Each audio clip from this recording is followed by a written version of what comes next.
10장 말씀을 보겠습니다. 다 같이 10장 1절 말씀을 함께 읽도록 하겠습니다. 1절 다 같이 한 목소리 읽겠습니다.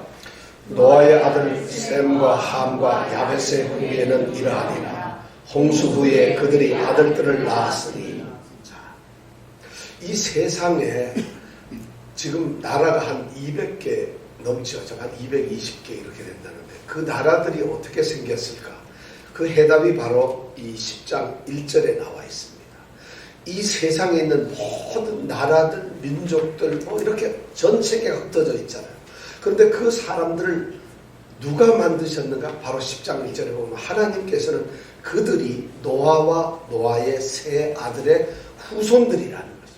노아가 있고 그 다음에 세 아들이 누가 있죠? 셈, 함, 야벳. 다시 한번 혹시 지금 몰랐더라도 지금 금방 들었죠. 다 같이 시작. 셈, 함, 야벳. 한번 요번만 하면 이제 틀림이 하나도 없을 거예요. 다시 한번 시작. 셈, 함, 야벳. 셈, 함, 야벳의 세 아들을 통해서 온 세상의 인류가 만들어졌다는 것입니다. 여러분 이게 믿어지세요? 우리는 아담의 후에 아담이 최초의 사람이니까 아담의 후손이라고 생각을 했는데 그렇지 않아요. 왜냐하면 아담의 후손이긴 맞는데 하나님이 홍수로 세상 사람을 다 죽여버리고 다 징벌을 했죠. 그리고는 방주에서 살아남은 사람이 몇 명? 9명? 8명. 누구? 노아와 노아 부인. 그 다음에 아들과 아들의 아내들. 그래서 8명이죠. 그 8명, 노아 세 아들을 통해서 이 땅에 모든 민족이 생겼습니다. 근데 우리는 성경에서 말하는 게 그렇지. 세상에서는 그게 우리가 믿어집니까? 세상에 나가면 사람들이 하나님이 노아의 세 아들을 통해서 전 인류를 만드셨대. 그거 믿겠어요? 여러분 믿을 것 같아요? 안 믿을 것 같아요? 우리는 믿지만 세상에서 믿을 것 같아요? 안 믿을 것 같아요? 놀라지 마세요. 세상도 믿습니다. 세상에서도 진화론자들이 어떤 사람들도 이 사실에 대해서는 어느 정도 긍정을 하는 거예요. 1930년대 올브라이트라고 하는 유명한 인류학자가 있었는데 그분이 예수의 옛자도 모르는 사람이에요. 지저스의 제이만 나와도 부들부들 떨면서 아주 무신론자고 그런 사람인데 그 학자가 고백을 합니다. 이 세상에 고고학적으로 인류학적으로 최초의 인간의 역사를 기록한 가장 위대한 그 문서는 바로 어디냐? 이 창세기 10장 1절이라는 거예요. 10장에 있는 말씀이 진리라는 것이에요. 그런데 세상 사람도 믿는데 우리는 안 믿어요. 잘. 세상 사람들이 무슨 하나님이 만들어. 천만에 그렇지 않습니다. 바로 이 10장에 있는 말씀들이 그것을 우리에게 말해주고 있습니다. 그런데 10장에 있는 말씀들은 조금만 쓰여 있어요. 누가 누구를 낳고 누가 아들이 몇 명이고 아들이 손자를 몇 명 낳고 전부 14명이고 이런 얘기만 나와요. 그러니까 성경에 이 얘기가 기록이 되면서 사람들은 이런 성경을 읽기를 싫어합니다. 무슨 고리타분하고 이해도 안 되고 또 재미도 없어요. 좀 재미난 이야기. 아브라함이 이삭을 제물로 바치라니까 가지고 와서 칼을 들어서 찔르려는데 잠깐 아브라함 이런 게 재밌잖아요. 이런 거 읽으면서 성경 재미있을 수가 없어요. 이런 성경 읽으면은 이정근 집사님은 잠을 잘 수밖에 없어요. 이런 거 읽으면서 어떻게 즐겁게 읽었어요. 이병택 집사님 잠잘 수 있죠. 이거 가지고. 저도 잠자요. 이거 읽으면은 한 10절만 가면 졸음이 와요. 왜냐하면 별로 의미가 없는 거지. 그런데 이 성경 10장의 가치가 굉장히 중요하다는 거지. 이것이 족보의 이야기지만 인류가 여기에서 나왔다는 사실 때문에 굉장히 중요하다는 거지. 자, 이 창세기 10장에 가만히 보면은 하나님께서 노아 가족들이 8명이 방주에서 나왔을 때 그들이 제사를 하고 나니까 하나님이 축복을 하셨어요. 그 축복이 아담과 하와에게 했던 축복과 똑같은 축복. 뭐죠? 생육하고 번성하여 땅에 충만하라 하는 말씀이었어요. 바로 땅에서 생육하고 번성해서 온 땅에 충만하게 되는 그 하나님의 축복이 이루어진 상태가 뭐냐? 바로 10장의 이야기예요. 10장의 이야기를 통해서 하나님의 축복과 약속이 바로 노아의 자녀들을 통해서 이렇게 되었다는 것을 성경이 증명을 하고 있는 것이에요. 그런데 놀라웠게도 이것이 축복인데 이 역사를 읽어보면은 인간들은 수만 늘어나면은 그들이 경건함과 거룩함으로 하나님을 섬기고 예배하는 이런 것으로 가는 게 아니라 어떻게 돼요? 그렇죠. 죄, 불법, 강포, 교만 이런 걸로 전부 빠져버리는 말이에요. 우리가 이미 창세기 6장, 7장 이런 데서 배웠잖아요. 4장에서도 배웠잖아요. 인간이 늘기만 하면 어떻게 돼요? 인간의 본성, 왜냐하면 이미 죄성을 가지고 있으니까 사람이 늘어나면은 거룩성이 더 늘어나고 경건함이 더 늘어나고 선함이 더 늘어나서 아름다운 세상이 되어야 하는데 사람은 늘어나면 날수록 어떻게 된다? 죄가 많다 보니까 아주 시끄러워져 싸움만. 교회가 커지면 어떻게 된다? 그렇게 하면 안 된다. 이게. 싸움하는 게 아니라는 것이죠. 교회가 그럼 작은 싸움 안 하는가? 그게 아니라 이거 교회와는 비교가 안 되는 건데 바로 그런 거예요. 인류가 많아지면서 하나님의 생육과 번성과 충만의 축복은 있었지만 그들은 오히려 범죄하고 더 안 좋아졌다는 것이 바로 10장에 기록된 내용들입니다. 그렇기 때문에 전에는 이 10장에 대한 내용을 사람들이 관심이 없었어요. 성경학자들도 그냥 창세기를 읽다 보면 9장까지 읽고 10장은 그냥 패스하고 11장 바벨 탑의 이야기서부터 다시 듣고 그리고 12장서부터 이제 정신을 뻗딱 차리고 아브라함이 어떻게 믿음의 조상이 되었는가 하는 것을 공부를 합니다. 그런데 10장을 소홀히 할 수가 없어요. 너무 중요한 말씀이 어디라고요? 이 10장이에요. 10장 말씀 너무 중요해요. 그래서 왜 중요한가 여러분들과 제가 지금 오늘 이 창세기 10장을 새로 눈이 열려서 보는 축복이 있길 바랍니다. 오늘 그래서 창세기 10장을 잘 공부하면 우리는 이 세상, 이 온 우주를 향한 하나님의 뜻을 발견하게 되고 그리고 우리가 이 세상에 왜 존재하는가를 우리가 알게 된다는 것이죠. 자, 이 10장은 한마디로 말해서 오늘 11장 1절에 보니까 노아의 세 아들 셈과 함과 야벳의 후예를 쓰고 있어요. 그러니까 노아의 후예가 아니고 노아 세 아들의 후예를 쓰고 있어요. 그런데 이것을 읽기 전에 이 10장에서 특별히 우리에게 얘기하는 것이 뭐냐면 바로 이 첫 번째 얘기가 세 아들의 이야기라는 거예요. 이 세 아들의 이야기라는 게 사실 우리에게는 굉장히 중요합니다. 여러분들 가인의 아들이 몇 명 있었는 줄 아세요? 3명 있었어요. 가인이. 그죠? 누군지 아세요 혹시? 아담의 아들도 3명 있었어요. 누구 있어요? 가인, 아벨, 또 누가 있었죠? 셋. 여러분 그런 걸 다 아시네. 근데 가인에게도 세 아들이 있었어요. 누구죠? 이건 내가 뭐 야발, 두발 가인. 제가 다 이해했어요. 칼 잘 쓰는 사람, 뭐 음악은 유발은 퉁수, 나팔을 잘 부는 사람, 뭐 이런 얘기 저희들이 배웠죠. 그게 4장에 나오는 말씀입니다. 근데 그렇게 아들이 3명이에요. 가인의 아들이 3명인데 아담서부터 족보가 쭉 쓰여가지고 우리가 5장의 족보를 보면 노아까지 족보가 나오는데 전부 몇 명이었죠? 족보에 나온 사람이 몇 대까지 쓴 줄 알아요?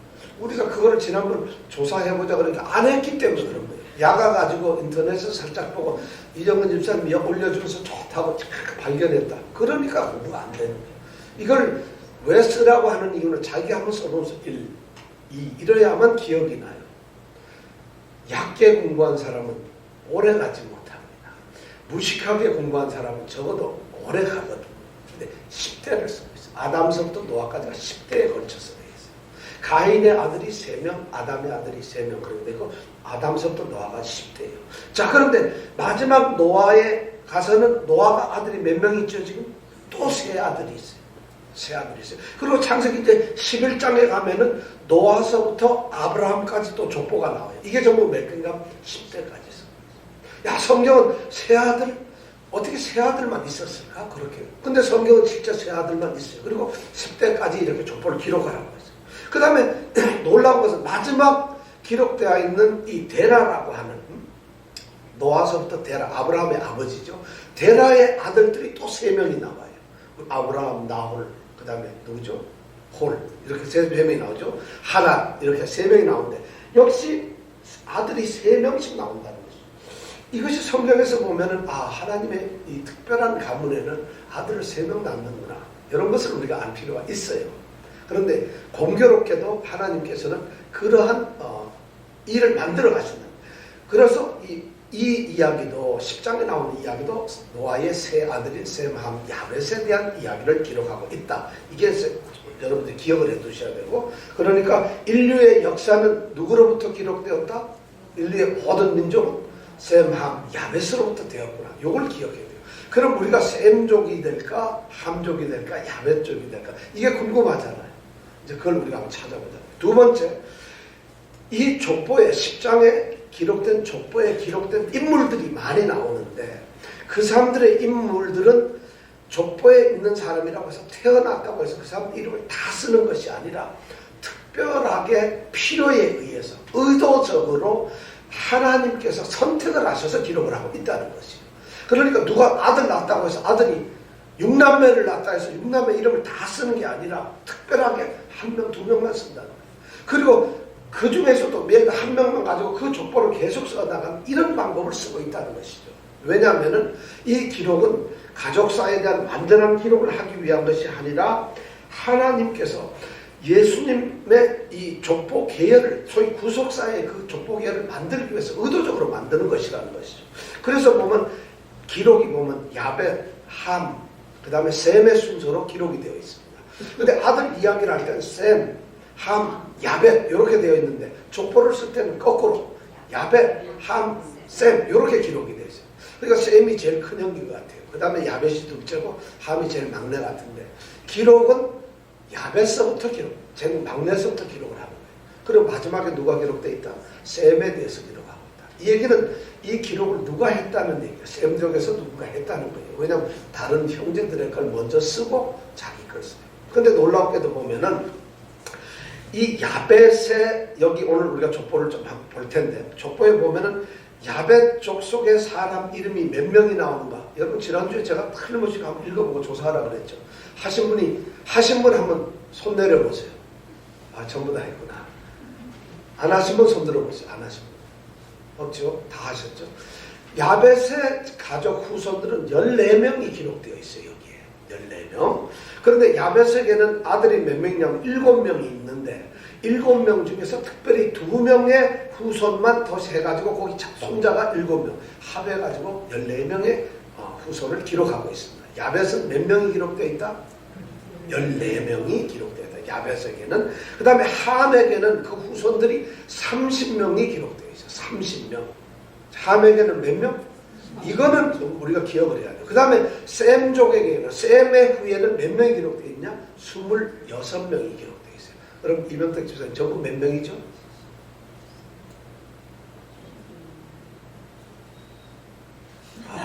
계산기 꺼내지 마십시오. 자, 제일 처음에 야벳이 몇 명? 야벳이 몇 명? 14. 함이 몇 명? 예. 그 다음에 셈이 몇 명? 그럼 함이 몇 명? 바로 70명이 여기 족보에 기록이 되어 있다는 거예요. 야, 그런데 70 그러니까 성경이 의도적으로 70명이라는 걸 맞추고 있다는 거예요. 70이라는 숫자가 성경에서 주는 의미가 뭐냐면 굉장히 의미가 있는 숫자. 70이라는 말은 모든 것을 다 포함했다는, 총괄했다는 이런 의미를 가지고 있어요. 이 70이라는 게. 그러니까 70이라는 숫자는 그냥 69 다음에 70이라는 이런 의미가 아니에요. 100보다 70이 적기 때문에 작은 수가 아니라 70이라는 숫자는 거의 완전함의 의미를 가지고 총괄, 포괄한다는 이런 의미를 가지고 있어요.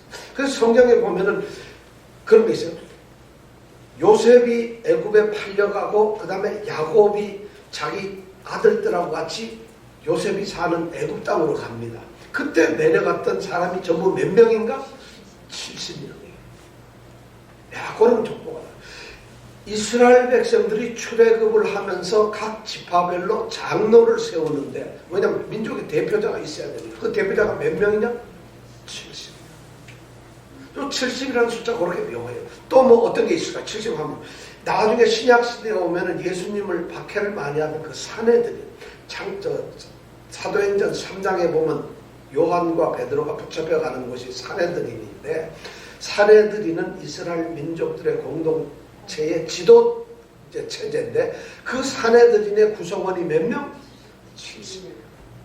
그리고 나서 조금 더 있다가 이 구약 성경은 히브리 성경으로 되어 있는데 히브리 말로 되어 있는 것을 헬라 말, 그 당시에 그리스 말로 옮겨야 돼요. 왜냐하면 그 전까지는 다 히브리 말로만 되어 있어요. 이제 세계 기독교가 세계로 퍼져나가고 전도가 되려다 보니까 히브리어로 되어 있던 걸 헬라어, 그리스어로 바꾸는 이 작업을 하는데 그때 뽑혔던 학자들이 70명. 그래서 그 성경을 우리는 70인역이라고 합니다. 또 예루살렘이 예수님이 오시고 난 이후에 몇 년에 멸망이 됐느냐? AD 70년에 티투스라고 하는 장군, 로마 장군에 의해서 예루살렘 성전이 멸망이 됩니다.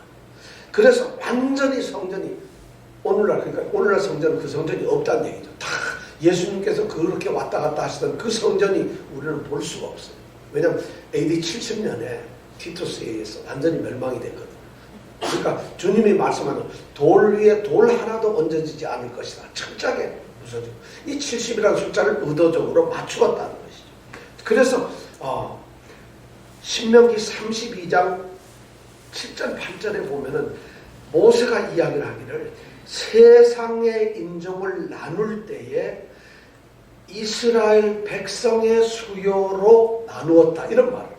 그러니까 70명으로 나누었다 이런 말이잖아요. 그 얘기가 바로 여기에 나온다는 것이죠. 그래서 70명을 만들었다는 거예요. 그리고 여기에 특징, 이 기록의 특징은 뭐냐면 70명을 기록하는데 남자만 했겠어요? 여자만 했겠어요? 아니면 여자는 2명이 들어갔겠어요? 1명이 들어갔겠어요? 첫째, 남자만 이름을 70명 썼다? 아니면 여자만 썼다? 어떻게 했어요? 남자만 썼어요. 남자만. 그럼 여자는 딸이 하나도 안 태어났을까요? 태어났어요. 그런데 이 유대인, 히브리, 이 이스라엘인의 전통은 항상 남자 중심입니다. 여러분 자랑스러워하면서 남자니까 지금 이 시간 예배 시간에 여자 우리 성도님들보다 더 당당하게 있어야 됩니다. 이렇게 하고 이러면 안 됩니다. 지금 남자니까. 왜냐하면 우리는 성경책에 기록되는 남자거든요. 여자분들은 안타깝게도 더 유명하게 나중에 기록이 될 테니까 여기서는 안 나왔다는 거죠. 자, 남자들만 이름이 기록되어 있다는 거. 그 다음에 또 아주 가만히 읽어보면은 야벳하고 함의 족보는 3대까지만 기록이 되어 있어요. 그런데 이 셈족, 이 셈의 후예들은 6대까지 기록이 되어 있어요. 왜 그랬을까요? 이 족보의 기록에는 목적이 있다는 거예요. 야벳이나 함이 목적이 아니라 누가 목적이에요? 바로 예수님의 계열이 되는 셈의 후예가 관심이 있었다. 그래서 셈의 얘기는 6대까지 기록이 되어 있어요. 근데 나머지는 3대까지 안 되어 있어요. 이 얘기를 가만히 뒤집어 얘기하면은 이것을 기록한 사람은 셈대의 사람들이에요. 그러면 왜 좀 더 기록할 수도 있었는데 안 했을까? 우선 70일을 맞춘다는 의미가 있었을 것 같고요. 그러면 이걸 예를 들어 이 사람들이 한 곳에 모여 살지는 않았을 것 같은데 그럼 어떻게 기록을 했을까? 노아가 아마 장례식을 할 때거나 아니면 노아의 생일날 온 가족들이 세 형제들이 모여가지고 뭐 잔치 정도 했을 거 아니에요. 그러면 야벳 니네 저기 아들 몇 명 낳았지? 4명. 이름이 뭐야? 이렇게 아마 기록했을 것 같아요. 그거 잘 알 방법이 없잖아요. 그럼 셈족에서 야 함 니네 아들 몇 명 낳았냐? 그래 아들 그래. 이름이 뭐야? 툭 쓰고 난다. 그래 닌 가나안이라는 아들도 낳았어. 그럼 가나안의 아들 몇 명 또 낳았어? 이런 걸 써가지고 3대 아마 기록을 했을 거예요. 왜냐하면 이건 무슨 역사가 우리처럼 센서스 조사하는 인구 통계 조사가 있어가지고 쫓아가면서 하진 않았을 거 아니겠어요? 그렇게 아마 했을 것이다. 그럼 셈족에서 아마 이걸 기록을 했을 것이다. 그 다음에 중요한 것은 이 족보에 기록된 이름들이 꼭 사람만을 의미하는 것은 아니라는 것입니다. 여기에 조금 70명의 이름이 나오는데 이 70명이 전부 사람만 얘기하고 있질 않아요. 어떤 경우는 정말 사람 이름을 얘기해요. 예를 들어 셈, 함, 야벳 이건 사람 이름이에요. 족보에 틀림없이. 그렇게 이름을 얘기하는 경우도 있지만 또 어떤 사람들은 이름이 단수가 아니라 복수가 돼 있어요.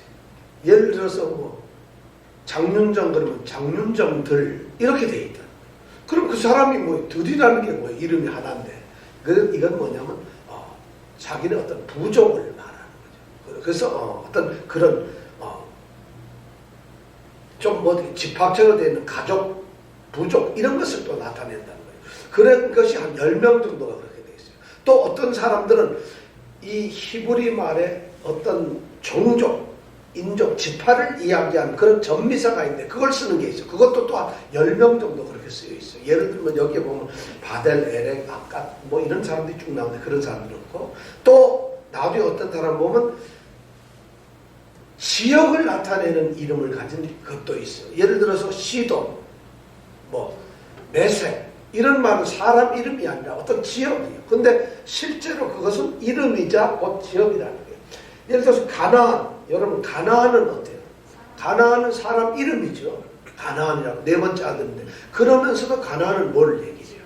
지역을 얘기라고 하죠. 그러니까 여기에 족보에 보면은 이름이자 이것이 부족도 나타내고 또는 지역도 나타낸다 이런 거죠. 그래서 여기에 기록된 어떤 개인을 나타내고 가문을 나타내고 그 다음에 족속을 나타내고 지역을 포괄적으로 이렇게 나타내는 표현을 쓰고 있다. 그러니까 이것이 세계 인종의 얘기가 되겠죠. 그 다음에 또 하나 중요한 건 뭐냐면 이 노아의 세 아들의 족보를 야벳의 이야기를 쓰고 난 다음에 결론을 하나 냅니다. 중간에. 그 다음에 함의 이야기를 쓰고 난 다음에 족보를 쓰고 나서 중간에 또 결론을 잠깐 내요. 그 다음에 셈의 족보를 또 쭉 쓰고 나서는 중간에 반드시 결론을 내요. 자, 5절을 한번 우리 읽어보겠습니다. 5절 다 같이 시작.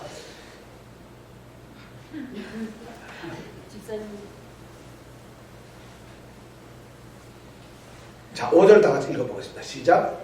이스라엘부터 여러 나라 백성으로 나뉘어서 각기 방언과 종족과 나라대로 바닷가의 땅에 머물렀다. 요거는 지금 야벳 족속의 결론을 이렇게 내요. 이들로부터 야벳의 족속들 3대까지 쭉 쓰고 난 다음에 바로 이들로부터 여러 나라 백성으로 나뉘어져서 각기 방언과 종족과 나라대로 바닷가의 땅에 머물렀다가 흩어졌다는 얘기예요. 그 다음에 또 28절에 보면 또 나옵니다.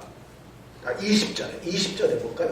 20절 다 같이 읽어볼까요? 시작. 이들은 함의 자손이라 각기 족속과 방언과 지방과 나라를 예, 이들은 바로 함의 자손 족속을 쭉 이야기 난 다음에 함의 자손이라 이게 이 사람들은 근데 각기 족속과 방언과 지방과 나라대로 이었다. 그 다음에 31절 또 한번 읽어볼까요? 시작. 이들은 셈의 자손이라 그 족속과 방언과 지방과 나라를 네, 맞습니다. 그렇게 했는데 여기 나누는 말을 가만히 읽어보면 뭐라고 돼 있어요? 족속과 방언과 지방과 나라 뭐 이런 말이 있죠. 이 얘기는 뭐냐면 우선 인류학적으로 어떤 족속, 민족으로 나누어졌다는 거예요. 인류학적으로. 그 다음에 또 하나는 언어학적으로 방언이라는 말은 그 지역의 말이라는 말이거든요. 그 지역 말을 얘기할 때 뭐라 그런다? 방언. 그러면 중국말을 이야기할 때 방언, 한국말을 얘기해도 방언. 그럼 우리는 전부 방언을 하나 안 하나요? 자, 방언 못하는 사람 손 들어보세요. 없군요. 우리는 방언을 하고 있어요. 한국 방언을 하고 있는 사람들. 그죠? 자, 나라가 어떻게 인종들이 여기 어떻게 나눠졌냐면 인류학적으로 족속이나 민족별로 나눠졌고 방언, 언어별로 나눠졌어요. 그 다음에 또 나라별로, 여기 오늘 말씀보니까 나라로, 정치적으로 또 나눠져 있어요. 또 어떤 사람 보니까 지방으로 나눠졌다. 이렇게 돼 있어요. 그러니까 지역적으로 나눠져. 그러니까 이 세상의 인구가 나눠진 것은 그냥 나눠진 것이 아니라 민족적으로 또는 언어적으로 또는 어떤 국가적으로 또는 어떤 지역적으로 이렇게 나누어졌다는 것을 얘기해 주고 있어요. 놀랍게도 여기에 보면 피부로서 흑인종, 황인종, 백인종 이렇게 나누었다는 말이 없어요. 그렇죠? 그 다음에 여기 가만히 보면 체격이 큰 사람, 작은 사람 이런 걸로 나누지도 않았다는 것이에요. 또 여기에 가만히 보면 어떤 인종이다. 이 사람은 무슨 인종이다. 무슨 인종이다. 이렇게 나누지도 않았다는 것이에요. 이 얘기는 뭐냐면 일반적으로 세상의 학문들을 나눌 때 우리는 사람을 나눌 때 황인종이냐 백인종이냐 흑인종이냐 이렇게 나눕니다. 이것은 이 진화론자들이 자연과학에서 사람을 일국의 피부색으로 나누는데 성경은 그걸 용서하지 않아요. 절대로 피부로 나누거나 어떤 인종으로 나누거나 어떤 골격으로 나누는 게 아니라 그들이 어떤 말을 쓰고 있느냐, 그들이 어느 곳에 살고 있느냐, 그들이 어떤 종족이냐 이런 걸로 나눈다는 거지. 그러니까 이 얘기는 다 뒤집어 말하면은 절대 차별을 하고 그냥 다를 뿐이에요. 아, 말이 서로 다르구나, 사는 도시 서로 다르구나, 이것만 얘기를 하고 있는 것이에요. 그것이 세상에 흩어져 있다는 거지. 그런데 이런 성경적인 관점은 뭐냐면 딱 하나예요. 모든 인류는 하나님으로부터 나왔다. 이 얘기를 하고 싶어 하는 거예요. 인간들이 이렇게 나눠져 있지만은 피부로 뭐 달라져가지고 우리는 피부나 이런 걸 나눠줘서 차별하고 편견하잖아요. 세상에서는. 그런 것이 성경은 용납을 하지 않는다는 것이에요. 큰 놀라운 얘기. 그래서 인류는 하나라는 거예요. 노아의 세 아들로부터 모든 족속들이 나와서 온 인류는 하나라는 거예요.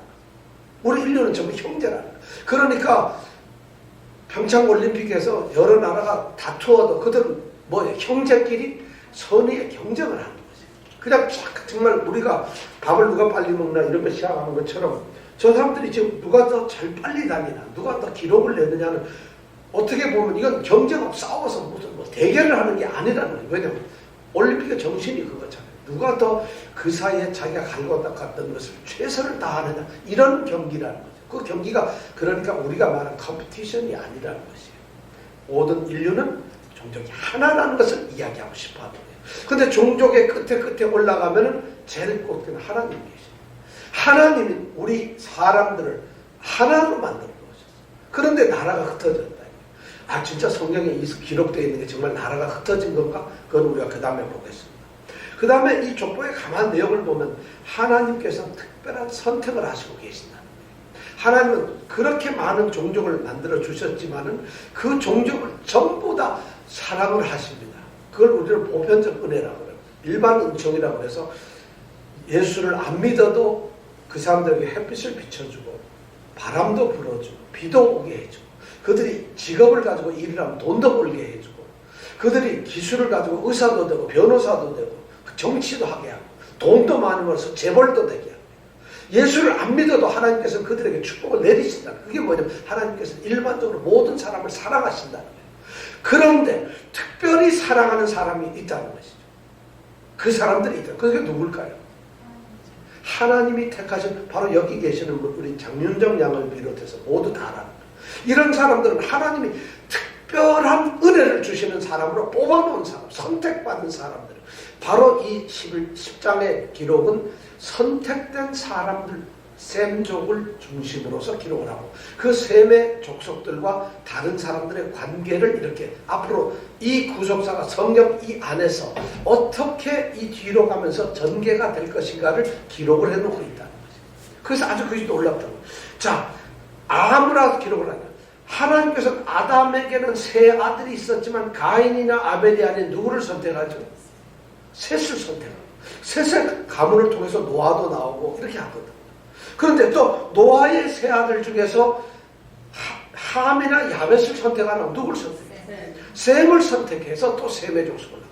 그 다음에 여기 우리가 다시 읽어보겠지만은 에벨이라고 하는 사람이 나오는데 그 에벨의 아들은 둘이 있는데 이 둘 중에서 벨렉하고 욕단이라는 사람이 있는데 그 둘 중에서도 벨렉이라는 사람을 선택해가지고 벨렉을 통해서 누가 나오냐? 아브라함이 나오게 한다는 거죠. 그럼 하나님은 지금 이 메시아 그 다음에 최종적으로 천국에 가서 영원히 살 수 있는 하나님의 자녀들의 족보를 거꾸로 이렇게 올라오면서 우리의 족보를 쓰는데 하나님은 선택된 사람들 노아라든가 이런 사람을 통해서 우리의 족보를 만들어요.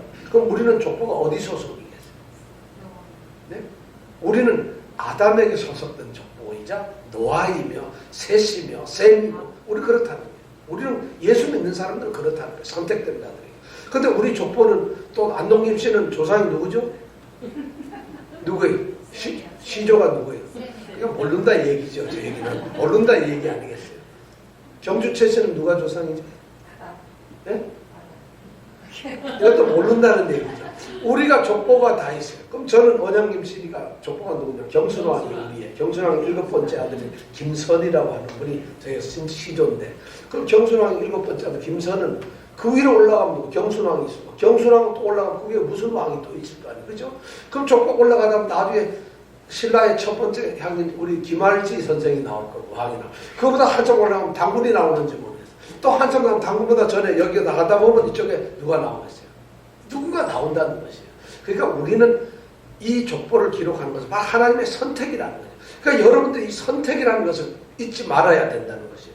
그러면서 이 족보를 계속 기록하면서 선택을 하는 걸 우리에게 왜 얘기해 주느냐? 네가 누군지 뿌리를 알라는 것이에요. 너의 정체를 알라는 거예요. 이 족보를 기록하면서 선택을 하는 것은 자신이 그냥 별 볼 일 없이 이 땅에 떨어진 존재가 아니라는 것이에요. 특별히 예수를 믿는 사람들은 하나님의 선택된 이런 뿌리를 가지고 있는 후손이라는 것을 성경은 이야기하고 싶은 거예요. 그래서 이 성경을 읽을 때마다 아 이런 족보에 의해서 나는 하나님의 자녀로구나 하는 것을 기억하라는 겁니다. 여러분 기억나세요? 그런 기억하세요. 이걸 읽어보면서 야 이거 아마 우리 집사님들 중에서는 이런 생각할지도 모르겠어요. 그거는요 뭐 이스라엘 자손들 얘기 아닙니까? 창세기 10장 이거 백날 읽어보세요. 이스라엘 사람들이 뭐 어때요? 노아는 죄송합니다만 여러분 이스라엘 사람이 아닙니다. 우리가 착각하는데 아담이 이스라엘 사람입니까? 우리는 성경에 나오면 다 이스라엘 사람을 하는데 아담은 이스라엘 사람이 아닙니다. 노아도 이스라엘 사람이 아닙니다. 죄송해요. 아브라함도 이스라엘 사람이 아닙니다. 왜냐하면 이스라엘이라는 이름은 야곱서부터 나와요. 그럼 그전 사람은 이스라엘하고 관계도 없는 사람이 그렇잖아요. 그런데 우리는 이 책하면 성경 한 번도 안 읽어본 집사님이 꼭 그런 얘기를 해요. 에이 성경은 이스라엘 얘기야. 누가 이스라엘 얘기라? 이건 인류에 대한 얘기고 구속사에 대한 이야기라는 것이죠. 이걸 잊지 말라는 거예요. 그런데 이 족보를 기억한 것은 이병택 집사님이 바로 그런 사람입니다. 이 족보에 나와 있는 선택된 그런 사람 중에 하나라는 것을 알라는 것입니다. 우리 이정근 집사님 광산이시에요. 이정근 집사님 광산이신데 여러분 광산이시 혹시 들어보셨어요? 대한민국에서 성씨들 중에서 제일 양반 가문이 광산이시입니다. 제가 보기에 김씨도 아니고 최씨도 아니고 이씨 중에서 광산이시. 우리 이정근 집사님 대단한 족보를 가지십니다. 광산이시가 왜 그렇게 됐냐면 조선시대 때 대제학이라고 소위 요즘으로 말하면 문교부 장관이나 국립대학교 총장 정도 되신 그 학자를 제일 많이 배출한 가문이 바로 광산이시. 대단한 도수예요. 근데 이정은 집사님은 사실 광산이시가 아니고 딴 데죠, 그죠? 그죠? 전주입니다. 네, 전주이시잖아요. 근데 광산 김씨가 그렇다고 제가 일부러 광산이시라고 지금 일부러 말씀드린 겁니다. 광산 김씨가 그렇다고. 저는 광산 김씨가 아니고 혹시 광산 김씨 계세요? 우리 교회는 이상한 김씨가 하나도 없어요. 네, 김진아 권사님하고 우리 저 김씨가 없어요. 그 다음에는 야 이상 그래서 김성희사고 어디 김씨죠? 안동요? 족보를 둘이 한번 따져보세요. 한결이 어떻게 되는지.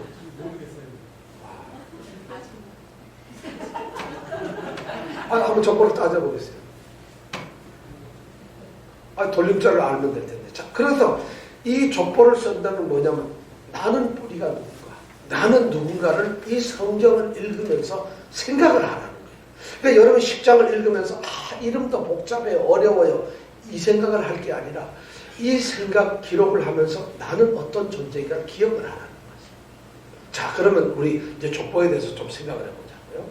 자, 2절부터 5절까지의 말씀에 보면은 야벳의 후손에 대해서 이야기를 하고 있습니다. 야벳은 셈의 동생으로 나와 있고 또 성경을 어떤 때 보면 셈의 형으로 나와 있어요. 이게 참 성경이 이스라엘의 형 동생의 입은 영어에는 브라더가 형입니까 동생입니까? 그냥 브라더지요. 그죠? 시스터는 언니입니까 동생입니까? 그냥 시스터죠. 이 영어나 이 유대어나 이런 때는 우리나라는 형 동생이 구분되죠. 나이가 많으면 뭐 형, 나이가 어리면 동생, 형제가 구분되는데 영어나 이런 히브리어는 그런 게 없어요. 그냥 브라더예요. 그러니까 이게 나이가 많은 브라든지 적은 브라든지 우리는 알 수가 없어요. 그러다 보니까 이게 해석하는 어떤 성경에 보면 형으로 되어 있고 동생으로 되어 있는데 하여튼 형제라는 것이죠. 야벳은 주로 어느 계통의 사람인가? 인도, 유럽 쪽의 사람들이 야벳입니다. 어디라고요? 예. 야벳은 족속이 몇 명 쓰여 있다고 그랬죠 아까? 14명. 이병택 집사님이 14으로 아까 외웠어요. 자, 그리고 이거는 인도하고 유럽 사람들이 이 야벳. 근데 여기 14인데 아들이 7명이고 그 다음에 그 아들 중에서 특별히 2명만 뽑아가지고 거기에 자손을 7명을 기록을 해요. 그래서 아들 7명, 손자 7명에서 14명이 기록이 되어 있어요. 근데 그 족보를 보면 아들 7명 중에서 우선 제일 먼저 나오는 게 고멜이라고 하는 사람이 나옵니다. 2절에 보면 야벳의 아들은 고멜과 이런 나오죠. 고멜은 누구냐 하면은 고멜은 나중에 그 밑에 3절에 보면 아들을 3명 낳아요. 아스그나스, 리바, 도갈마라고 하는 세 아들을 낳는데 이 고멜은 어떤 사람이었는가? 본래 어디 살았느냐면 갈라디아 지방, 지금은 그쪽에 살았던 사람들인데 이 고멜 족속이 이동을 하면서 유럽으로 퍼지는 거예요. 그리고 유럽으로 퍼져가 이 고멜 족속들이 어떤 사람이 되느냐? 프랑스는 그 종족 이름이 고을족이에요. 고을족. 프랑스는 프랑스족이 아니라 우리 대한민국은 한족이다, 한민족이잖아요. 프랑스는 고을족이 바로 고면 비슷하잖아요. 고을족. 그 다음에 영국은 켈틱족이에요. 켈틱족. 영국 다 이 사람들이 고멜족 속에 또 그 다음에 스페인 갈라시아족이라는 갈라시아 전부 고을과 비슷한 발음이에요. 독일은 뭐죠? 게르만 이것도 고을하고 전부 비슷한 말. 독일, 프랑스, 스페인, 영국 이 사람들이 전부 어디 족속이다? 바로 이 고멜족 속이라는 고멜족. 그러니까 성경 고멜이 바로 인류학적으로 그렇게 되어 있다는 거예요. 그러니까 유럽 그쪽 사람, 그러니까 이게 이스라엘 백성들을 얘기하는 것이 아니라 지금 세계의 역사를 놓고 야벳은 유럽 사람들인데 유럽 중에서도 서유럽 쪽에 있는 전부 다 독일까지 해서 여기는 누구다? 고멜의 후손들이다. 이 얘기를 지금 하고 있는 거예요. 그 다음에 이 아들 고멜의 세 아들 아스그나스는 특별히 독일 사람들을 얘기할 때 아스그나스족이라고 그럽니다. 자기들은 알고 있어요. 그 다음에 리바스라고 하는데 이 리바스 3절에 보면 리바시 나오는데 리바시라는 말은 주로 이 영국이나 이쪽의 사람들을 좀 얘기했던 것 같은데 리바시라는 말이 달라져가지고 뭐냐면 유럽이라는 말이 있는 거예요. 여러분 리바스 빨리 여기서 유럽하고 비슷해지나? 비슷해지는 거예요. 리바시 유럽이라는 말로 바뀝니다. 그러니까 리바시라는 게 결국 유럽 사람을 얘기하고 있다는 거예요. 이 성경이 지금 그렇게 얘기를 하고 있어요. 근데 우리는 뭐 근데 그런 거 안 들어봤으니까 모르니까 외우기도 힘들고 잘 모르는데 언어학자들이 그렇게 구분을 하고 있다는 것이죠. 자, 그렇게 돼 있고 그 다음에 둘째 아들 마곡이라는 사람인데 이 마곡은 러시아 쪽의 사람이 아니겠나 싶어요. 근데 성경 마곡에 보면은 성경의 계시록의 20장 같은 데 보면 마지막에 마곡, 이거는 사탄의 종로로 타는 이런 사람들이지만 바로 이 족속이 마곡이 됩니다. 그러니까 좀 좋지 않게 나와요. 그 다음에 셋째 아들 마대라고 하는 사람이 나오는데 마대는 나중에 후대에 보면 메대, 바사 뭐 이런 말을 하죠. 메대라는 얘기 들어봤어요? 메대 들어봤습니다. 왜냐하면 우리 다니엘 이 세대에 들어갈 때 메대, 바사, 아수르 왕국, 바벨론 왕국 이거 얘기할 때 메대라는 나라예요. 그게 바로 어디냐면 아마 인도나 이락 쪽이 될 텐데 이 메대 사람들이 나중에 인도인의 조상이 됩니다. 메대가. 그러니까 이것이 그대로 메대라는 말이 그런 거죠. 근데 마대라는 사람이 바로 오는데 이 마대 족속인 메대, 인도 족속 사람들이 성경에 보면 굉장히 큰 일을 하는 게 나와요. 무슨 일을 하느냐? 예수님이 태어났을 때 황금을 들고 온 사람이 있어요. 유향을 들고 온 사람. 누굴까요? 동방에서 온 사람들이에요. 동방 박사가 뭐 동방을 연구하는 박사가 아니라 동방에서 온 박사들 몇 명이 왔죠? 3명이란 말은 성경에 한마디도 없어요. 동방의 박사가 왔는데 예물을 황금과 유향과 모략을 가져왔어. 몇 개를 가져왔죠? 그러니까 동방 박사는 몇 명? 이렇게 야무지게 얘기하는데 성경에는 3명이 없어요. 혼자서 3개를 가져왔는지 둘이서 3개를 가져왔는지 10명이서 3개 왔는지 몰라요. 근데 우리가 어려서 퀴즈대회 하면 동방박사 몇 명? 3명. 찬송가까지도 동방박사 3사람이 뭐 길을 걸어 어쩌고 나는 그런 걸 왜 성경을 안 바꾸는지 몰라요. 이게 뭐냐면 틀린 건 틀렸다 마찬가지죠. 절대 3명이라는 말은 없습니다. 제일 잘못된 게 동방박사가 3명이 아니다. 몇 명? 모른다. 단지 예물을 3개 가져왔다. 성경엔 3명이라는 셋자도 안 나오는데 어떻게 그 사람들은 어떻게 난 그런 게 싫다. 성경을 이렇게 대충 읽어보는 거. 아닌 건 아니라고 해요. 바로 이 동방에서 온 박사가 이 메대라는 쪽, 인도에서 온 사람들이에요. 연구를 해보니까. 그러면 여러분, 이스라엘 사람들 역사입니까, 이게? 세계에 지금 인구들이 흩어진 걸 봐. 스페인, 독일, 영국, 뭐 지금 다 나왔잖아요. 프랑스, 인도까지.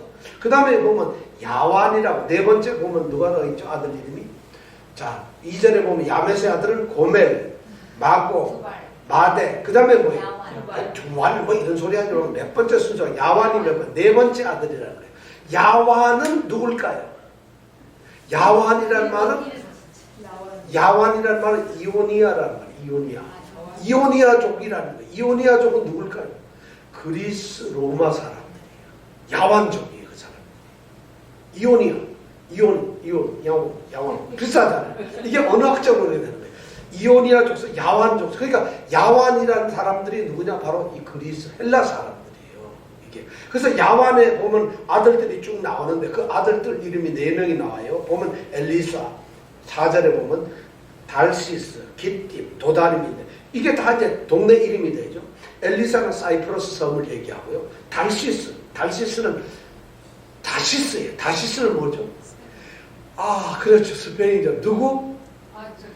저기 예, 요나가 하나님이 어디로 가라 하니까 니느웨로 가라니까 그냥 어디로 갔어? 다시스로 가려다가 그만 신세 망쳤죠. 이정근 집사님 기억나세요? 이병택 집사님 기억나세요?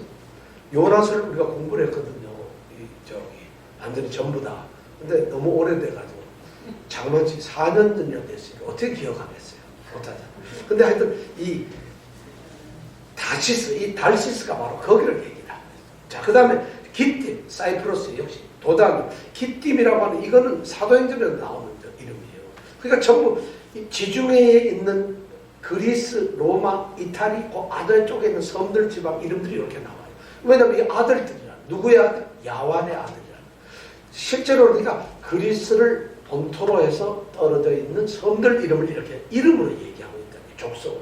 그러니까 여러분 이걸 보면서 이거 대충 읽을 수가 있겠어요? 아니죠. 자, 그 다음에 두발이라는 사람이 나와요. 두발, 다섯 번째가. 두발은 아들은 터키 사람, 터키 쪽의 사람. 그 다음에 메색, 그 다음에 디라스 나오는데 이 메색이라는 사람이 나올 때는 혼자 나오지 않고 보통 성경에 나올 때는 마곡, 아까 세 번째 했던 마곡, 두 번째 했던 마곡, 그 다음에 메색, 두발, 메색 이렇게 세 사람을 같이 먹어요. 근데 메색은 두발, 이 사람들이 어디 사는들까요? 유럽에서 지금 어디가 빠져있죠?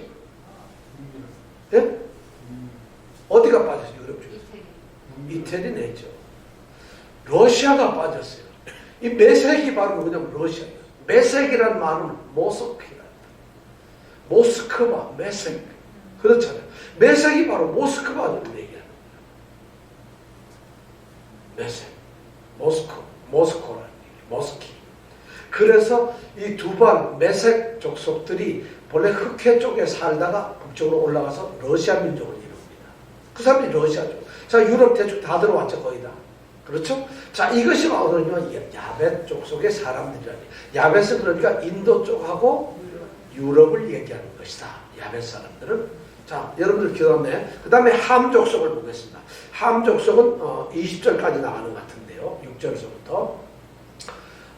자, 그 다음에 함에는 아들이 4명 있어요. 6절에 보면 아들 4명 이름이 뭘까요? 시작. 예, 아들이 4명 있어요. 함에는 아들이 4명 있는데, 자, 구스는 어딜까요? 함 족속은 주로 어디냐면은 노아의 셋째 아들이죠. 삼이. 그런데 아프리카인 가나안 사람들 또는 동양인들이 여기에 들어간다. 이란, 이라크 이 사람들이 들어가니까 동양인들. 그 다음에 이집트 사람, 나일강, 유프라테스강, 티그리스강 그쪽 인근에 사는 소위 중동 전역에 거쳐서 사는 사람들, 주로 아프리카, 이 동양인, 인도 사람들, 이란 사람, 이런 사람들을 함족이라 하는데, 구스는 이디오피아 사람, 이디오피아는 어디에 있어요? 유럽에 있어요? 아시아에 있어요? 아프리카에 있어요? 아프리카에 있는 나라죠. 이디오피아 출신. 그런데 여기 구스는 6명의 아들이 낳았어요. 6명의 아들은 다 얘기 안 하고 그 8절에서부터 12절까지 아주 놀라운 얘기가 나와요. 자, 8절부터 12절 같이 한번 읽어볼까요? 시작. 구스가 또 니무롯을 낳았자. 구스가 누구를 낳았다고요? 자, 니무롯이라는 이름을 기억하세요. 구스가 누구를 낳았다? 니무롯은 지금 구스는 7 아들을 낳았는데 6명 아들 낳고 마지막에 누구예요? 이 니무롯을 낳았어요. 자, 니무롯 이름 기억하세요. 자, 다시 읽어보겠습니다. 8절부터 시작. 구스가 또 니무롯을 낳았으니 그는 세상에 처음 영벌이라. 그가 여호와 앞에서 특이한 사냥꾼이 되었으므로 속담에 이르기를 아무는 여호와 앞에 니무롯 같은 특이한 사냥꾼이로다 하더라. 그의 나라는 시날 땅의 바벨과 에렉과 악갓과 갈레에서 시작되었으며 그가 그 땅에서 아수르로 나아가 니느웨와 르호보딜과 갈라와 및 니느웨와 갈라 사이에 레셋을 건축하였으며, 자, 이렇게 기록해요. 이 니무롯이라는 사람을 갑자기 대두를 시켜가지고 자그마한 성경에서 5절에 가까이 이렇게 기록을 하고 있어요. 그럼 니무롯이라는 사람이 굉장히 유명해요. 근데 이 사람이 뭐가 유명한가요? 지금 읽어보니까 뭘로 유명해요? 사냥꾼이었다. 근데 어떤 사냥꾼이었어요? 어떤 사냥꾼이라고 성경에 뭐라고 어떤 사냥꾼이라고 얘기를 했잖아요. 그렇죠. 특이한 사냥꾼이다. 성경을 제가 항상 얘기하지만 해석해서 적당히 얘기하지만 성경에 있는 말대로 하는 무슨 사냥꾼?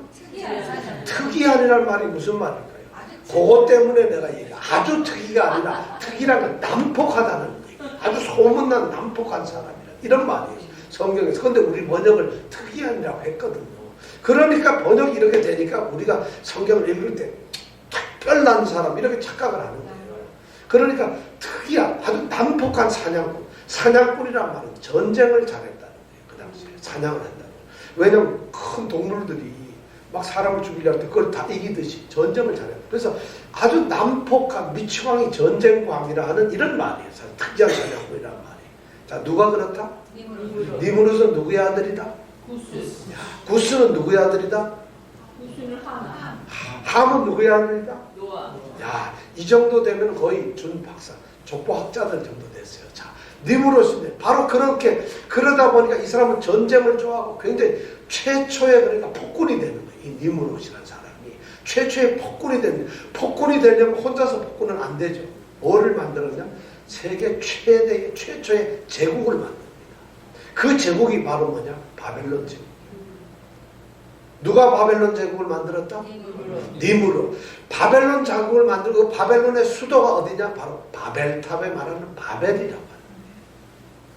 자, 그러니까 여러분 바벨론 노래 부를 때 바벨론 노래 처음 어떻게 시작합니까? 네, 그 바벨론 제국 노래를 들을 때 여러분 누구를 생각해야 돼요? 아, 니므롯이 만들었구나. 니므롯이 세운 세계 최초의 제국이로구나. 이걸 생각해야 돼요. 그러니까 우리가 앞으로 이제 우리가 이미 열왕기에서도 배웠지만 바벨론에 의해서 유다가 멸망되는 거 이런 게 뭐 주변 나라들 함 족속, 야벳 족속들 이런 사람들이 셈족에 대해서 어떻게 핍박을 하고 어떤 관계를 갖느냐 이런 것을 기록하기 위해서 지금 이 역사를 미리 기록을 해놓고 있는 거예요. 역사에 대해서. 이제 이해가 갔어요 조금? 자, 니므롯은 뭘 나라를 만들었다? 바벨론. 바벨론 제국만 만든 게 아니라 바벨론은 유프라테스 강하고 티그리스 강. 유프라테스 티그리스 강 어딘지 아시죠? 아, 이거 지도를 보여줘야 되는데 이거 뭐 지도 우리나라 땅 설악산도 어디 있는지 모르는데 이건 어떻게 알겠어요 사실은. 참 골치 아프네 이거. 근데 뭐 모르는 게 응사인지 어떻게 알겠습니까? 근데 이걸 알고 나면은 저는 이렇게 안 갖고 이 그림이 한눈에 확 그려져 이 사람이 어디구나. 이쪽이 유프라테스 강이고 여기가 티그리스 강. 유프라테스 강이 이스라엘 쪽에 더 가까워요. 유프라테스 강이 그리고 티그리스 강이 그러다가 여기서 만납니다. 이게 페르시아 말이 되는 거죠. 여기 밑에가. 그러면서 여기에 지금 현재 쿠웨이트라는 나라가 있고 여기가 있어요. 바로 여기가 바벨론 제국이에요. 여기가. 근데 여기서 위로 쭉 올라가면 유프라테스 강하고 티그리스 강. 요 사이를 가지고 우리가 뭐라 그러느냐? 메소포타미아라고 해요. 메소라는 말은 중간이라는 말이고 포타미아는 강이라는 말이에요. 두 강의 중간 이 지역을 뭐라 한다? 메소포타미아. 두 강의 이름이 뭐라고? 두 강의 이름 뭐? 이 강은 그 사이의 이름을? 예. 메소포타미아 지역 제일 하부에 여기가 무슨 제국이 있었다? 바벨론. 여기서 올라와가지고 무슨 성을 만들었다? 니누의 성을 만들었다. 니누의 성 우리 잘 알잖아요. 요나가 나오는 니누의 성. 누가 만들었다? 니누의 성을? 니므롯이라는 사람이에요. 그래서 니므롯은 우리가 어느 족속이다? 함 족속. 절대 셈족이 아니에요. 세계 최초의 이런 제국을 만든 사람들이 바로 함의 계통 사람. 대단하잖아요. 그러니까 우리가 함을 본래 노아가 그만 술 먹고 잠깐 실례했다 어떻게 됐어요? 저주를 하게 되면 함의 자손들 아니에요. 근데 함의 자손들은 이렇게 보세요. 제국을 만들어요. 강에서. 셈족, 비실비실해가 도망 만들고 이런데 함족은 이렇게 잘 살고 있어요. 자, 이 구스족에 이런 게 있고 두 번째 아들, 이 함의 두 번째 아들 이름이 뭐예요? 자, 6절에 보면 두 번째 아들 이름이 뭐라 되어 있죠? 구스의 아들. 예? 예, 미스라임. 미스라임은 누굴까요? 이게 바로 애굽을 얘기해요. 미스라임이란 말이 이집트, 애굽이란 말이에요. 왜냐하면 똑같은 말이에요. 그걸 읽을 때 미스라임이라도 읽고 애굽이라도 읽어요. 그럼 미스라임이라는 나라가 애굽이란 말이에요. 그럼 애굽은 누구의 후손? 함의 후손. 세상에 바벨론 문명, 이집트 문명. 이게 전부 어디서 나옵니까? 함족에서. 그러면 세계에서 인종 중에서 제일 잘 나는 게 누구의 사실? 함족의 사실. 저기 해적 노릇이나 하던 유럽 이런 사람들하고 차이가 안 나는 거예요. 함족이 대단. 자, 미스라임은 누구라고요? 꼭 이집트라는 걸. 근데 미스라임에게도 7명의 아들이 있었어요. 그런데 그 중에 보면 나중에 가슬루힘이라고 하는 중간에 이름이 나오는데 거기에서 블레셋 족속이 나왔다. 이렇게 지금 기록이 되어 있습니다. 그러니까 성경을 읽어보면 블레셋이 이스라엘 사람들입니까? 그럼 이스라엘 역사입니까? 아니죠. 이 종족이. 세계 역사 지금 여러분 대충 유럽하고 지금 막 생각이 나죠. 그 다음에 세 번째 아들이 붓이. 붓은 리비아, 지금 오늘날의 리비아는 말. 리비아는 어디 있는지 아세요? 여러분? 지중해가 이렇게 있고, 이쪽으로 해요. 지중해가 여기 이렇게 있고, 여기가 아프리카의 밑에가, 여기 위는, 지중해 위에는 이태리, 로마, 뭐 그리스 이렇게 있죠. 이게 지중해가 이렇게 돼 있고, 여기는 로마, 이태리, 그리스 이렇게 있고, 그다음에 이쪽, 여기 마케도니아가 있고, 그다음에 터키가 있고, 이쪽으로 내려와서 바로 팔레스타인, 가나안 땅이 있습니다. 그리고 이쪽으로 오면서 여기가 애굽, 이 옆이 리비아예요. 그러니까 지중해를 빈둘러서 리비아, 애굽, 가나안 이렇게 쭉 둘러싸여 있는 거예요. 이해가 가세요? 이걸 다음에 하여튼 요거 조금 더 지나면서부터 이제 지도를 가지고 조금 이제 보여줄 겁니다. 지도 공부를 해야만이 우리가 성경이 창세기는 한눈에 들어가요. 지도를 가지고 해야 돼요. 이제 그렇게 되는데 바로 이 붓 쪽 세 번째 아들 붓이 바로 리비아 사람이고 네 번째 아들이 누구냐? 가나안. 우리 얘기한 이 지중해에서 아까 이 팔레스타인 쪽이 가나안 사람. 가나안 여기 보니까 아들이 11명 아들이 나옵니다. 자, 15절에서 한번 읽어볼까요? 15절에서부터 우리가 19절까지 한번 읽어보겠습니다. 15절에서 19절 다 같이 시작. 가나안은 장자 시돈과 헷을 낳았고, 자, 장자가 시돈이에요. 시돈 들어봤죠? 예수님 시대에도 시돈이라고 이 지중해 꼭대기에 있는 가나안 땅이 여기 이렇게 있으면 위에 있는 해안 상업 도시가 시돈인데 거기서 20km 정도 한 30km 내려오면 두로 땅이 있어요. 시돈 두로에서 나온 유명한 여인이 누구냐면 우리가 말하는 누구예요? 바세바라며 누구? 네? 아니요. 자, 시돈 두로에서 나왔던 유명한 아합 왕의 아내 이름이 뭐예요? 아세라라는 여인이 바로 이 시돈이에요. 유명한 이 바알을 섬기는 시돈 두로. 이게 땅이 바로 누구 족속이다? 가나안 족속입니다. 가나안이 제일 장자 이름이 시돈. 그 다음에 그 밑에가 누구였어요? 자, 시돈. 그 다음에 헷은 이 가나안 땅이 아니라 이 위에 또 살아요.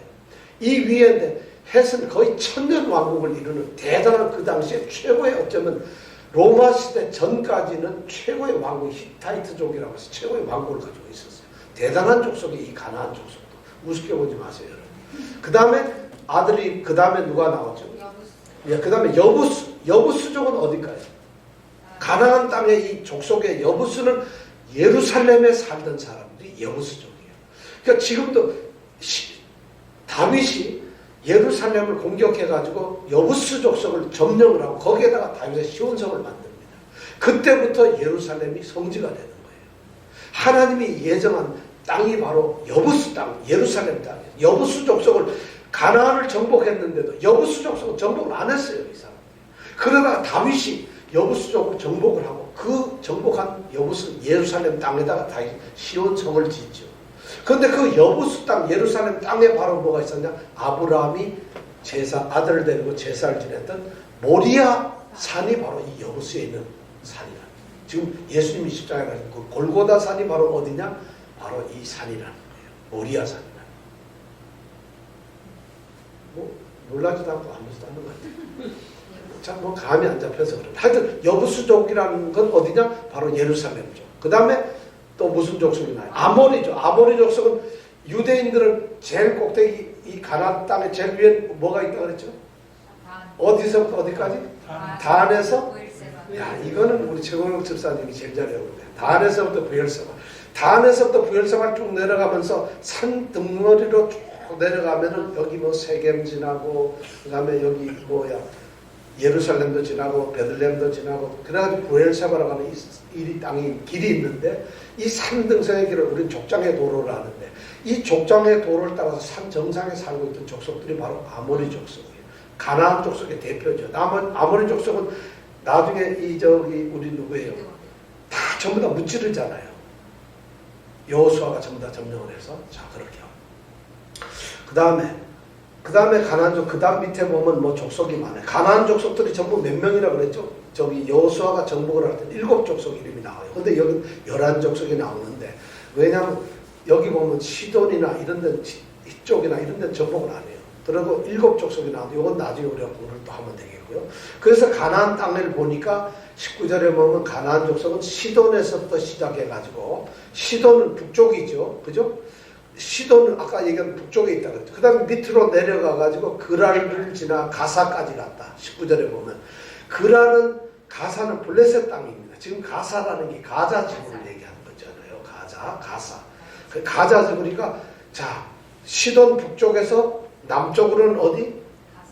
가사까지. 이게 지금 가나안 땅이. 그리고 동쪽으로는 어디냐? 19절에 보니까 소돔과 고모라. 소돔과 고모라는 요단강을 중심으로 해서 제일 아래쪽에 있는 거니까 소돔 고모라. 자, 그럼 동쪽은 소돔과 고모라 땅, 북쪽은 시돈, 남쪽은 어디? 가사. 이것이 어디? 가나안 땅. 그럼 서쪽은 어디일까요? 여기 성경자 한번 찾아보세요. 19절에서. 자, 동쪽은 어디? 소돔과 고모라, 북쪽은 시돈, 남쪽은 가사. 자, 그럼 서쪽도 나와 있는데 왜 성경에 19절에 보면 서쪽은 얘기를 안 하고 있어요? 왜 그랬을까요? 이건 이병택 집사님 할 것 같아요. 서쪽은 왜 얘기를 안 했을까요? 네? 서쪽은 왜 얘기를 안 했을까요? 네? 서쪽은 지중해거든요. 바다니까 얘기할 필요가 없죠. 지중해를 이렇게 해가지고 이태리, 그리스, 가나안, 애굽, 리비아 이렇게 돼 있다 그랬잖아요. 이게 전부 다 이게 뭐 지중해 연안을 끼고 있는 이 나라들이에요. 가나안 땅도. 가나안 땅 서쪽은 바로 뭐냐? 무슨 바다라고? 지중해 바다. 우리는 지금 동쪽에 이쪽으로 2시간 가면 어디 나오지? 우리는 이쪽 동쪽으로 가면 2시간 반, 3시간 가면 뭐가 나와요? 네, 몽탁이 나와요. 우리는 대서양이 나옵니다. 이 가나안 사람들은 서쪽으로 가면 뭐가 나올까요? 지중해가 나와요. 예수님 시대에 대라고 말하는, 큰 바다라고 말하는 지중해가 나오는 거죠.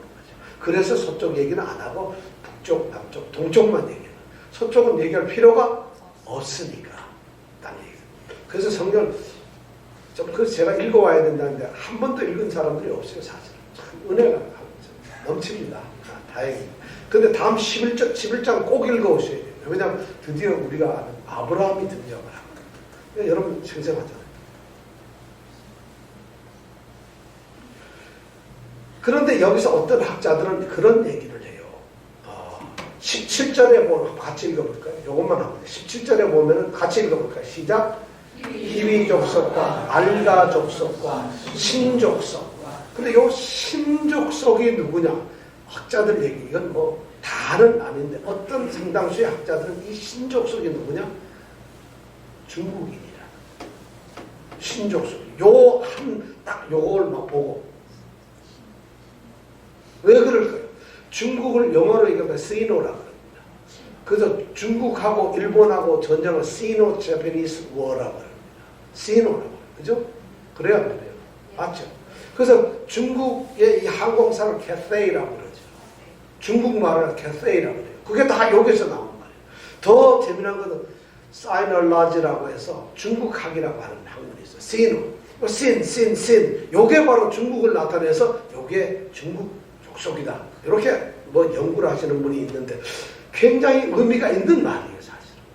그러다 보면 우리 한국 사람은 어디 족속이 될까요? 신 족속이 될까요? 왜냐면 중국이 바로 위니까. 그랬으면 좋겠는데 중국 한나라 한 족속이에요. 일본은 일본 족속이고 우리 대한민국은 한민족으로 전혀 족속이 달라요, 민족이.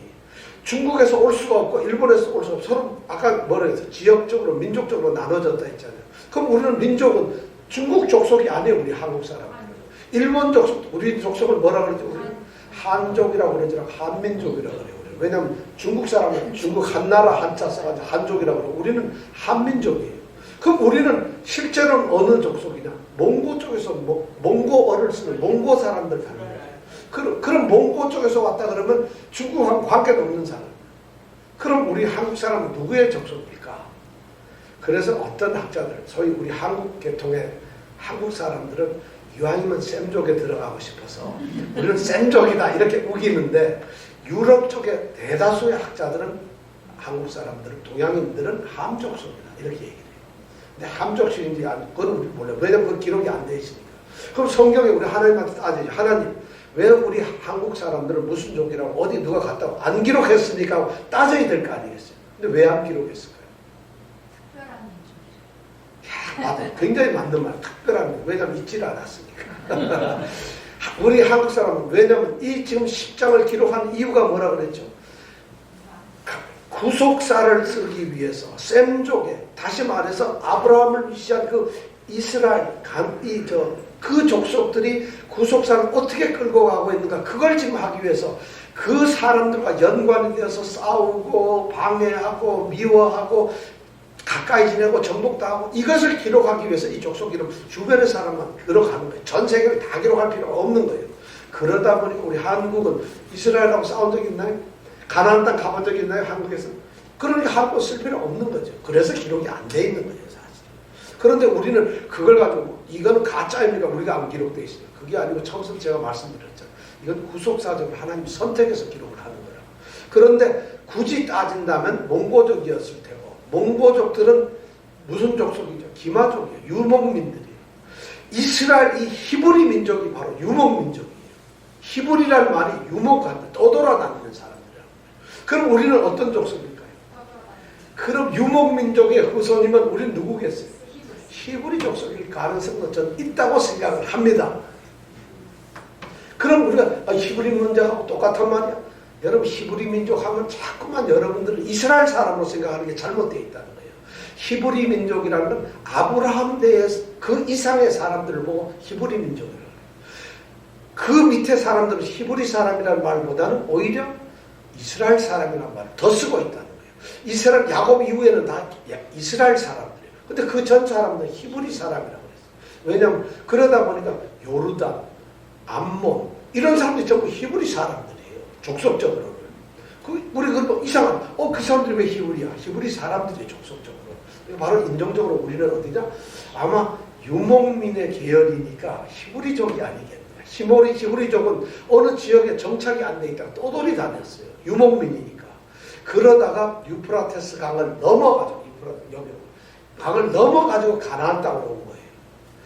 그래서 히브리란 말이 강을 넘어왔다. 이런 말이에요. 그 히브리란 단어가. 그 넘어가. 그 유프라테스 강을 넘어왔는데 유프라테스 이쪽으로 넘어가면 어때요? 동쪽으로 넘어가지고 한국 땅으로 가는 거예요. 몽골로 갈 수가 있다는 거죠. 왜냐면 유목민이니까 꼭 같이 갈 필요는 없잖아. 떨어져 나갈. 그래서 아마 히브리 족속이 아니겠나 이런 생각도 저는 한번 해봅니다. 하여튼 한국인은 모르겠어요. 우리가 족속이 어디면 뭐 하겠어요. 우리는 하나님의 가족인데. 그죠? 자, 오늘 시간이 없어서 이 셈족까지 못 가요. 셈족을 다음 주서부터 하겠습니다. 셈족은 21절부터네요. 근데 21절부터 11장 전체가 셈족의 이야기니까 11장이 자 21절부터 11장 이건 꼭 읽어오셔야 됩니다. 왜냐하면 11장 9절까지 1절부터 9절까지는 바벨탑의 이야기가 나옵니다. 여러분 자 이병택 선생님 바벨탑이 뭔지 아세요? 그렇죠. 그러니까 11장 1절부터 9절에 바벨탑에 대한 이야기가 나옵니다. 성경에 너무 중요한 얘기예요. 바벨탑이야. 도대체 바벨탑이 뭔가? 자, 11장 1절에서 9절까지고 그 다음에 10절부터 족보가 다시 나와요. 셈 족보가 나오는데 그 족보가 계속돼가지고 아브라함까지 나온다는 거예요. 그럼 우리가 드디어 아브라함 하면 너무 반갑잖아요. 이때까지 기다려서 11장까지 아브라함 나오기를 창세기 하면 아브라함 아니에요. 근데 드디어 아브라함이 출발하는데 이 족보를 갖다 여러분 누가 몇 살에 누굴 낳았다. 누가 몇 살에 누굴 낳았다. 이걸 갖다 좀 기록을 해야 된다. 그래가지고 아브라함 시대 때에 과연 이 족속 조상들 중에서 누가 아직까지도 살고 있었을까 이런 걸 한번 생각해봐요. 그럼 아브라함은 예를 들어 태어났는데 아브라함이 태어날 때 아브라함의 8대 할아버지는 살아 있었을까 안 살아 있었을까? 10대 할아버지는 왜냐면 그 당시 수명이 기니까 이런 걸 한번 성경의 족보를 가지고 여러분들이 다음 주에 꼭 해가지고 오세요. 이거 안 하시는 분은 다음 주에 안 나와도 좋습니다. 근데 꼭 이야기면 나오시면 이거 한번 읽어보고 이렇게 정리를 해가지고 오시면은 이것만 한번 정리하고 나면은 아마 이스라엘 역사에 우리가 아브라함 이전의 모든 것을 잘 기억을 할 수가 있겠습니다.